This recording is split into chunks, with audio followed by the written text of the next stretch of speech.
Salut, salut, c'est Delphine. Je suis ravie de te retrouver pour cette nouvelle vidéo des énergies du mois d'août. Un petit peu en retard, hein, j'ai eu des petits soucis familiaux voilà, qui m'ont mis, dont j'ai dû m'occuper et c'était ma priorité. Mais voilà, je t'en parle. Attention, je te le répète, ce n'est pas de l'astrologie, mais là, cette vidéo, c'est plus une invitation à rencontrer les énergies en présence pour ce mois-ci et à voir comment tu peux co-créer avec elles. Et c'est vraiment une invitation. Je te partage mes ressentis, je te partage mon expérience par rapport à ces énergies. À toi de voir comment elles te parlent, comment ce qu'elles te disent, comment tu les rencontres et comment toi tu peux co-créer avec elles et arrêter un petit peu de subir tout le temps ces énergies. Comme je dis souvent, on entend beaucoup, c'est les énergies du moment qui, voilà. Et pour moi, les énergies du moment, elles ne te demandent pas de faire des roulés-boulés voilà, dans les vagues et finir complètement fracassé dans des petits cailloux au bord de l'eau. Voilà, petite précision. Donc le mois d'août, on est en plein cœur de l'été. Cet été, cette énergie, cette saison qui peut se relier pour moi au feu, au rayonnement, à soi, à qui l'on est et à s'épanouir aussi, à se laisser épanouir. Mais aussi, le feu, c'est aussi la transmutation. Donc le nettoyage, c'est pour ça que tu peux aussi des fois te sentir fatigué quand tu fais très très très chaud, que c'est lourd, et ça te demande vraiment, il y a ce travail-là vibratoirement qui se fait. C'est important aussi de te poser et de te reposer aussi dans ces cas-là, parce que voilà, ça demande beaucoup d'énergie quand même. Donc voilà, cette connexion à son feu intérieur et à ce rayonnement, et le laisser rayonner à l'extérieur de soi évidemment, mais aussi à l'intérieur de nous, dans toutes les parties de notre être. Donc le mois d'août, 8e mois de l'année, on est en plein dedans. Dans les énergies, je trouve, on est en plein dedans par l'énergie du lion et par l'énergie du 8. Donc le lion, voilà, qui est avec nous depuis fin juillet, c'est un signe de feu. Et c'est un signe voilà, qui j'ai un lien assez proche vu que c'est mon ascendant aussi. Euh, voilà, je me suis commencé à m'intéresser à ce signe du lion il y a un peu plus d'un an. Voilà, cette énergie que j'avais décidé aussi d'incarner et de venir avec, et ce qu'elle pouvait m'apporter. Et vraiment, pour moi, le lion, c'est l'authenticité. C'est cette connexion au soi dans son authenticité, mais aussi dans sa présence, cette présence à soi, cette puissance qui est en nous, hein, ce soi puissant en nous, ce rayonnement du soi, ce rayonnement de l'être que l'on est vraiment. Et donc, là, le lion, moi en tout cas, il m'a demandé de passer de ce petit soi, tu vois, quand je l'ai rencontré, ce petit soi blessé, pas bien, à ce grand soi aussi. Il me le demande encore cette année. Et à laisser rayonner ce soi, mais pas à l'extérieur, parce qu'on voit toujours ça, toujours à l'extérieur, mais pour nous avant tout, et laisser vraiment le rayonner dans toutes ces parties. Notre être, ça veut pas dire laisser le petit soi, celui qui est blessé, ou ce que tu peux appeler toi l'ego, l'ego blessé, laisser le côté, le rejeter, mais vraiment l'accompagner. Et c'est vraiment ça aussi, l'accompagner en rayonnant ce que tu es. Tu vois, tu rayonnes ce que tu es et tu accompagnes à se libérer de tout ça. Tu l'accompagnes par ta lumière, tu t'accompagnes par ta lumière dans tous les aspects de ton être, par ta puissance. Donc ça demande vraiment, pour moi les énergies du lion, ils t'invitent à être dans la présence de toi, mais de toi-même aussi, M-A-I-M-E. Et vraiment, voilà, cette énergie du feu aussi, hein, ce feu intérieur, ce qui nous motive, ce qui nous anime, ce feu passionnel aussi, hein, ces passions et cette connexion au cœur, vraiment au cœur, notre cœur que l'on peut avoir. Moi, le lion, pour moi, c'est ce qu'il propose quand tu fais un travail de cheminement personnel, en tout cas.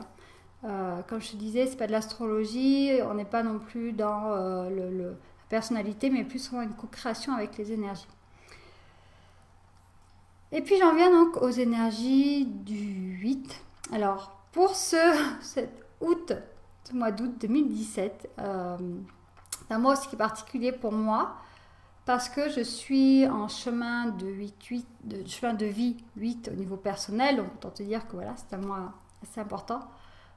Et le 8, alors comment je l'ai rencontré? Alors outre le fait que ce soit la circulation, vraiment cette circulation de vie, le 8 à l'inverse c'est l'anis 4, mais le 8 quand tu le mets droit, c'est aussi la circulation, l'harmonie, à la fois la connexion au spirituel et à la matière, et ramener du spirituel dans la matière, cette connexion au concret. Et quand tu l'associes avec les énergies du lion, ça fait vraiment rayonner dans le concret, tu vois. Si tu me suis un petit peu, tu sais que pour moi, la spiritualité, elle se fait vraiment au quotidien et dans le concret, très pragmatique. Aussi, ça on le verra avec les énergies de la Vierge, mais qu'on va rencontrer fin août, justement, cette connexion encore plus importante à la terre et au concret.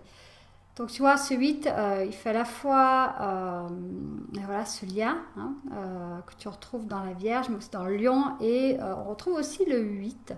Dans l'énergie du Lion, c'est vraiment le 8, c'est la réalisation, c'est l'expansion de soi. Il y a une certaine ambition dans le 8, ce qui est normal. On voit souvent l'ambition comme quelque chose de négatif, de ouais, se la pète, ambitieux. Mais non, regarde un arbre, il a juste l'ambition d'être un arbre, tu vois, et de se laisser pousser, d'être dans l'expansion de soi. Et le 8, c'est vraiment, pour moi en tout cas, comme je l'ai ressorti, ce qu'il nous propose, cette expansion, cette réalisation de soi, tout simplement, mais dans la matière et dans le concret aussi. Tu le retrouves, ces deux énergies, donc cette énergie du lion, qui est associée à la réalisation aussi, à la puissance, à ce qu'on est. Et après aussi dans le site de la Vierge, qui va être beaucoup plus pragmatique et beaucoup plus connecté aussi à la Terre, vu que c'est un signe de terre, la Vierge. Voilà, il y a quand même pas une notion d'équilibre et être vraiment aussi dans l'équilibre dans toutes nos parts. Cette énergie du 8, c'est ce qu'elle nous invite aussi à faire et laisser rayonner de façon équilibrée, harmonieuse, tout dans une circulation harmonieuse, notre énergie en nous, qu'elle vient nourrir toutes nos parts. Moi, j'ai beaucoup rencontré, je l'ai fait pendant assez longtemps au début. Je mettais de côté des parts moins belles, voilà, que je rejetais parce que je disais que non, limite c'est mal, mais c'est toi quoi, que ce soit ce que tu nommes ton ego, ton mental, tes blessures, voilà, tes émotions qui peuvent te déranger aussi, c'est toi, ça fait partie de toi. Alors soit tu décides de les mettre de côté, mais dans ce cas-là tu enlèves une partie de ton pulse et tu es plus complet, soit tu décides de laisser circuler dans la matière, vraiment d'ancrer ces énergies que tu es dans tous les aspects de ton corps et de ton être réellement. Et ça, moi, c'est le 8, pour moi, c'est vraiment ce qui m'invite à faire. Il invite aussi à faire l'expérience d'eux. Voilà, toujours dans cette matière, et de laisser aussi se laisser porter avec un certain lâcher-prise, tu vois, ça circule, c'est fluide. Donc voilà, quand tu associes, là le lion, puis à la fin du mois, tu pourras l'associer aux énergies de la Vierge. Ça peut donner quelque chose de très très très joli et un beau chemin, une belle participation, une belle harmonie intérieure. Le 8, c'est aussi, tu sais que je te parle des lettres hébraïques et que tu peux travailler aussi avec les lettres hébraïques. Donc c'est la lettre, hop là, est-ce qu'on va le voir, voilà, S, la 8. Donc ça c'est le tarot, voilà, des lettres hébraïques de Marie-Elia.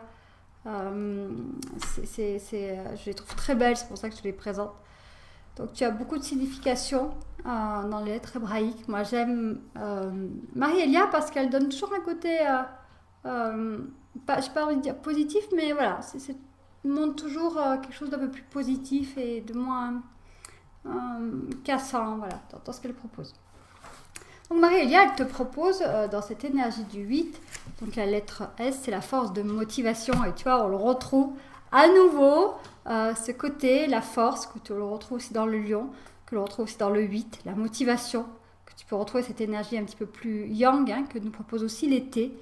Voilà, l'énergie du feu, l'énergie du lion aussi, on retrouve quelque chose d'un peu plus yang.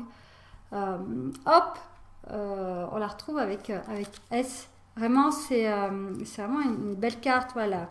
Tu vois, elle nous parle la puissance de vie, la volonté, la motivation. Mais la lettre S, c'est aussi l'obstacle, les obstacles, limites, les épreuves, tout ça, tout ce qu'on peut se mettre aussi sur notre chemin, un peu ces murs, tu vois, ces clôtures. Et ça te demande à les dépasser. Et comme je te disais tout à l'heure, quand tu mets ce rayonnement intérieur, même là où c'est moins joli, hein, dans toutes ces limites, voilà, toutes ces épreuves qu'on se fait vivre, quand on y met notre lumière dedans et qu'on la laisse circuler, qu'on se laisse s'aimer, c'est beaucoup plus facile de vivre tout ça dans l'amour, vraiment. Et le lion, comme je disais, ça nous fait aussi passer de cet ego, quoi, ce moi blessé, ce moi où on se limite, toutes ces croyances qu'on a, hein, à quelque chose d'un soi plus grand, plus ambitieux, qui se laisse être en expansion. Et donc voilà, co-créer avec cette lettre S, c'est vraiment ça pour moi. C'est à la fois cette motivation, ce qui te fait avancer aussi pour dépasser un petit peu toutes ces lourdeurs, ces épreuves, ces limites, tu vois, ces murs que tu peux te mettre, qui sont parfois un petit peu difficiles. C'est vraiment retrouver aussi un équilibre universel, assez juste. Le 8, on le retrouve dans notre 8e chakra. Alors le 8e chakra, peut-être que tu ne savais pas, on a évidemment 7 chakras incarnés avec des chakras secondaires, mais on a aussi des chakras non incarnés. Là, tu vas entendre beaucoup de choses dessus. À toi de faire ta propre idée. Moi, je te parle de ma vérité, de ce que j'ai appris en expérience. Hein. C'est pas ce que j'ai lu dans les livres, c'est vraiment mon expérience. Donc voilà, on va retrouver, il y en a qui vont dire qu'on a 5 chakras supérieurs. On les retrouve aussi au niveau inférieur. Le 8e chakra, notamment, c'est l'étoile de terre. Moi, ce que j'ai remarqué, c'est qu'il y avait un effet miroir sur les deux. Donc, je vais te parler des deux. Hein. Le 8e chakra, tu vas le retrouver pour moi, autant en chakra supérieur comme chakra terrestre, on va dire. Chakra cosmique et chakra terrestre. Et le 8e chakra, pour moi, c'est celui qui fait le pont justement entre ce subtil, cette dimension spirituelle, autant terrestre que cosmique, et le corps, vraiment la matière. Voilà, c'est une sorte de porte pour moi, ce 8e chakra. Voilà, il va faire ce pont-là. Et au final, ça représente aussi l'énergie du 8, hein, tout simplement. On le voit bien, hein, hop, le spirituel qui redescend. Et on peut faire aussi la terre, tu vois, hop, qui remonte. Donc voilà, ouvre-toi, tu peux visualiser que tu t'ouvres, hein, que tu ouvres ces chakras-là et que tu te laisses vraiment rayonner de ta présence dans ces chakras-là. Tu peux appeler S, tu peux appeler l'énergie du 8 pour t'aider, tu peux visualiser aussi ces chakras-là et t'ouvrir à d'autres dimensions de toi et te laisser rayonner aussi dans tes différentes dimensions, dans vraiment ce que tu es. Dans toutes tes dimensions. Donc voilà, donc les énergies de la Vierge à la fin du mois, je t'en ai parlé. On n'est plus sur quelque chose, on est plus sur des énergies de terre. Tu peux déjà un petit peu t'y connecter, c'est important. Dans le pragmatisme, dans la réflexion, dans l'analyse, c'est ce qu'elle t'invite à faire. Voilà. Donc voilà pour cette vidéo un peu plus brève que d'habitude sur ces énergies du mois d'août. Je te souhaite un très très beau rayonnement. Je te mets en lien si tu as vraiment envie de co-créer avec ces énergies-là. Je t'accompagne en méditation, d'intégration. On va aller vraiment rencontrer. Je t'accompagne pour que toi, tout seul, tu puisses canaliser ces énergies qui nous entourent. Que tu puisses les rencontrer et que tu puisses voir ce qu'elles te disent à toi. Vraiment, toi, avec elles, dans ton individualité, et que tu puisses au final t'amuser avec elles, co-créer avec elles, et qu'elles t'accompagnent vraiment sur ton chemin. Comme je te le dis, pour moi, la vie, c'est pas subir, même les énergies. C'est quelque chose que j'entends encore trop souvent. Et je pense qu'en les intégrant volontairement, quoi, je ne pense pas, j'en suis sûre, parce que je le fais pour moi, en intégrant volontairement les énergies, eh bien voilà, on peut s'ouvrir plus facilement, on peut expérimenter quelque chose de plus doux, de plus léger aussi, parce qu'on le vit en conscience. Donc dans cette méditation, je vais évidemment t'accompagner pour connecter les énergies du lion, du 8, de S, mais aussi les énergies de la constellation du lion. Hein, c'est cette énergie un petit peu cosmique qu'on va vraiment faire descendre, canaliser pour qu'elle puisse s'ancrer sur Terre, parce que pour moi c'est ce qu'on nous demande, hein, de capter aussi ces énergies un peu cosmiques pour accompagner aussi la nouvelle Terre, le nouvel humain à s'incarner, et c'est aussi notre rôle d'humain en tant que super canalisateur. Hein, notre corps est fait pour ça, je te le dis à chaque fois, mais on est outillé pour ça. Je t'accompagne vraiment à capter toutes ces énergies aussi, pour les laisser s'ancrer et encore plus rayonner, hein, avec le lion. Voilà. Donc je vais t'accompagner pour encore plus être ancré à ta puissance, à ton rayonnement intérieur, à être rencontré encore plus profondément et à remettre de la circulation un petit peu dans toutes tes parties de toi, pour que ce soit plus fluide, hein, et que tu aies un petit peu rencontré à la fois tes blocages pour les illuminer de ta lumière. Je te mets le lien sous la vidéo. Et puis, je te souhaite un merveilleux mois d'août. Je t'invite à t'abonner à ma chaîne YouTube si tu ne l'as pas encore fait, pour retrouver vraiment toutes les vidéos d'inspiration que je te propose de co-créer. Tu peux aussi aimer ma page Facebook et me retrouver sur mon site delphinemeyer.fr. Ciao, ciao, à bientôt!